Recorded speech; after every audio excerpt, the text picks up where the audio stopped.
Airlines seem to be extra greedy lately when it comes to gouging you for luggage fees. So here are some carry-on packing hacks to help you fight back. To start, I want to address a hot topic lately. You may have seen news stories in the US about how airlines are cracking down on what you can carry onto the plane. In a bunch of my videos, I've recommended using fanny packs and emptied out neck pillows as a trick to pack more clothes and have more space without paying extra for luggage fees. I've been doing this for years with zero problems so far, and not only does it help redistribute my carry-on weight and allow me to pack more, but it also helps me be more organized as I pass through the airport and on the plane. But now US airlines are starting to count neck pillows and fanny packs as your personal item. Am I the only one that finds this a little bit ridiculous? These things are attached to your body. So as long as you're not taking up extra space from other travelers, there's absolutely no reason for these rules. I know the goody two-shoes out there are gonna be like, you gotta follow the rules, otherwise the plane's gonna be unbalanced and unsafe. But I bet you can see why this is all just a bunch of nonsense and an excuse to charge you more. If the 2 pounds in my fanny pack that's attached to my body is going to throw off the weight of the plane, then what about the giant behemoth of a man across the aisle that weighs 100 pounds more than me? Or what if I take a 2-pound dump right before getting on the airplane? Wouldn't that mean that I would need my fanny pack to rebalance the plane? I think you get the point here. Airlines tried to blame the Federal Aviation Administration for these silly carry-on rules so they don't look like the bad guys. But if you do some digging, you'll realize that the FAA has nothing to do with limiting the number of items you can carry onto the plane. The airlines set their own rules, and the FFA is just there to make sure that the airlines follow the rules that they set for themselves. So, long story short, you have a choice to make. You can let the airlines gouge you with the stricter new rules that they invented, or you can get sneaky and take matters into your own hands. I don't know about you, but I'm not gonna let them charge me pointless fees based on nonsensical rules. Now, do you risk getting called out if you have a personal item bag but also have a fanny pack? Possibly, but only if they see your fanny pack. I've been talking to you for a few minutes now, and I bet you didn't even realize that I'm wearing a fanny pack. I wear a black fanny pack or sling bag with black clothes, and when I walk up to the check-in counter or the boarding gate,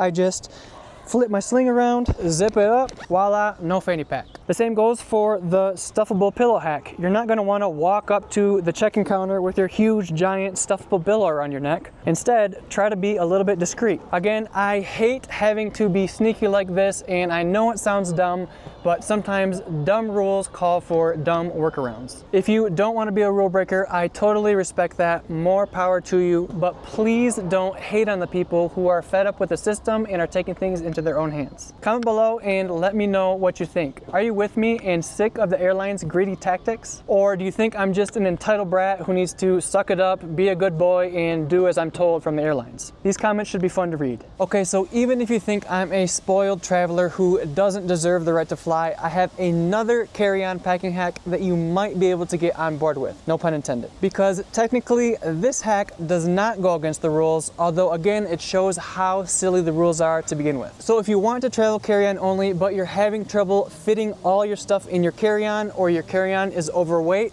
and you don't want to use a personal item or stuffable pillow, which could count as an extra personal item and get you in trouble, then I recommend using one of these instead. ScottyVest sells a bunch of different jackets and vests, and they have like 20 to 30 pockets each. And if you needed to, you could cram these things with so much stuff that it's essentially like taking an entire extra bag. They sent me this Tropiformer jacket and their micro fleece hoodie to try out, and I gotta say, I'm impressed.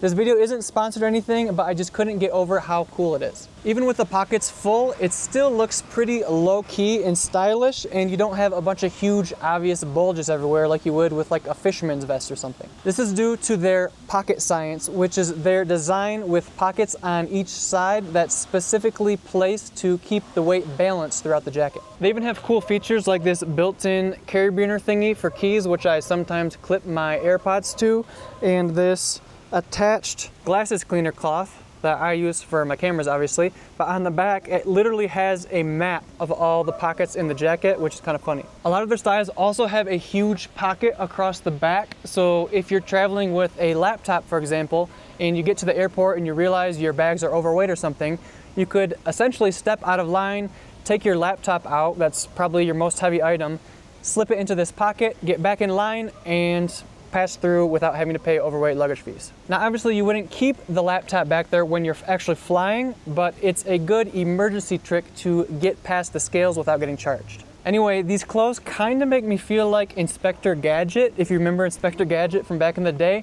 But if I'm being honest, I think there's actually probably too many pockets. You'd kind of have to be a psycho to use every single one of the 20 or 30 pockets or however many pockets this jacket has. But I think having 10 or so go-to pockets is really nice because that way everything can have a home, making it easy to find. And since these are actual clothes that you're wearing and not a separate item like a fanny pack, it doesn't go against the airline's rules. Prices are similar-ish to like a North Face jacket or something, but instead of getting a boring jacket that like a million other people have, you get this super unique and functional Inspector Gadget jacket that'll help you save money on luggage every time you fly. If you think these clothes are cool, I'll add a discount code down in the description. Okay, so I think we've covered enough about how to sneak extra stuff on the plane so you can pack more without getting charged for luggage fees. But if you want even more sneaky ideas, you can watch my full video on how to avoid carry-on luggage fees up here. But now there's something else important I want to mention. To me, it is extremely satisfying to use these tricks to outsmart airlines,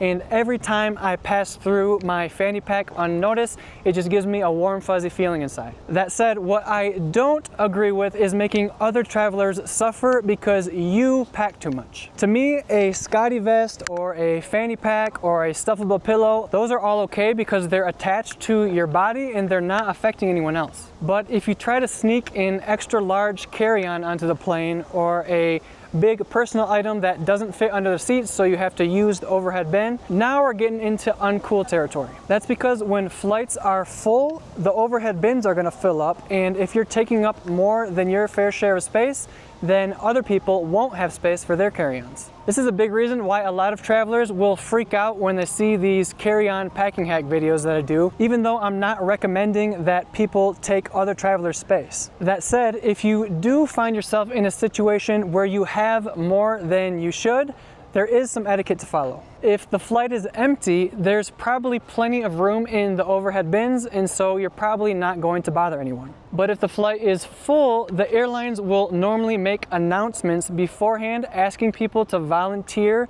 to gate check their carry-ons. If your stuff will take up more than your fair share of space, then you should take this opportunity to gate check your carry-on. That way you won't take up extra overhead bin space and you'll be able to pick up your carry-on at the gate when you get off the plane. But you can avoid this problem altogether by learning how to pack more efficiently from the beginning. I've discovered some pretty clever and super cheap carry-on packing hacks that I share in this video. Most of them involve normal everyday items that you already have laying around your house anyway, and they'll help you pack more efficiently and stay more organized while you're on the road, all without having to buy a bunch of expensive travel gear. I highly recommend giving it a watch. All right guys, like, subscribe, do the things.